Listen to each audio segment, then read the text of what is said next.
মেয়েটা বাঁচবে কি করে ভেবে দেখলে না তুমি? কি ভেবেছিলে বিয়ে করে উদ্ধার করে দিয়েছো তাকে?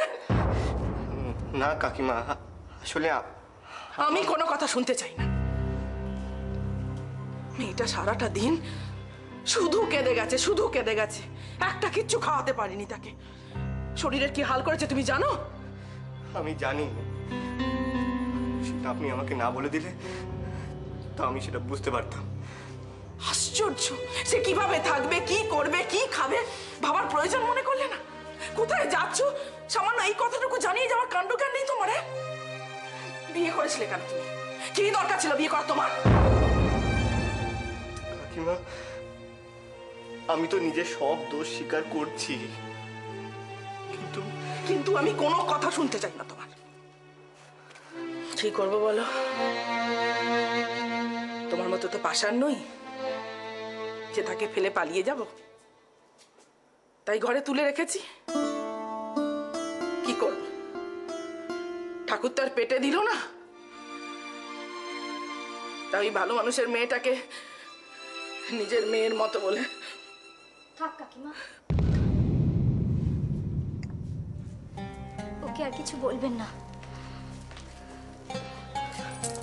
ওর মুখ দেখেই আমি বুঝতে পারছি ওর নিশ্চয়ই সাংঘাতিক কিছু হয়েছে। কি হয়েছে তোমার? কোথায় গেছিলে তুমি? না,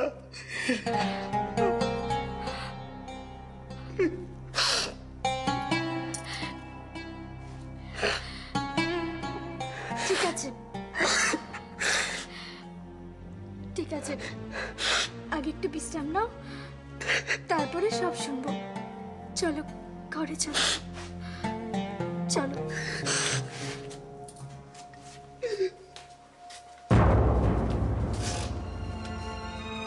অপু, তুই আমাকে রায়ের কাছে নিয়ে যাবি? তুই যাবি দাদা? হ্যাঁ রে। তাহলে আর দেরি করবো না, কাল সকালেই চল না একবার। চল। শোনো, তোমাদের যা ইচ্ছে তাই করো, যাও। কিন্তু একটা কথা, এই বাড়িতে নতুন করে আর কোনো অশান্তি হোক সেটা আমি একেবারে চাই না। দয়া করে কথাটা খেয়াল রেখো।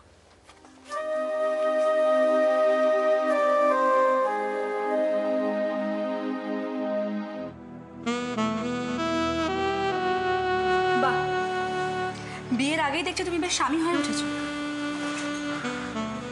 কতগুলো স্কাউন্ডারেল, অসভ্য। এরা নাকি সব ভদ্র বাড়ির ছেলে। দোষটা কার? দোষটা তো তোমারই। তোমার কখন আসার কথা? এরকম একটা জায়গায় তুমি আমাকে একা একা ওয়েট করাচ্ছ, আর কেউ কিছু বললেই দোষ হয়ে গেল। বুঝতে পেরেছি তুমি আজকে ঝগড়ার মুডে আছো, তো তুমি ঝগড়া করো বসে। আমি আসছি। আমি সেটা বলিনি সৈকত, দাঁড়াও।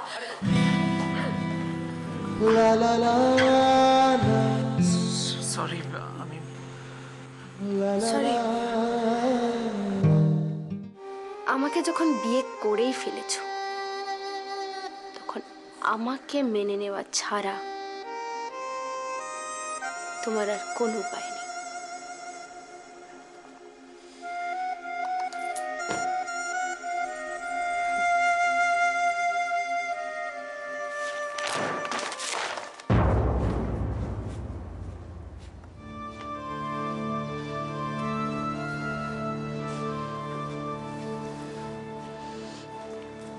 সাবধানে ধরে। তুমি কিন্তু আসল রুদ্রনীল অধিকারীকে এখনো চেনো। আর তুমি যে আগুন নিয়ে খেলছো না, দেখো সেই আগুনটা যেন তোমাকেই না একদিন পুড়িয়ে যায়।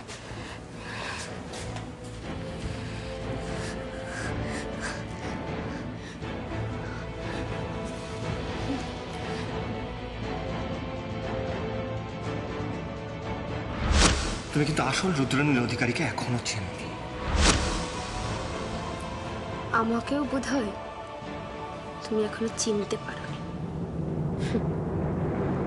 রুদ্রনীল অধিকারী।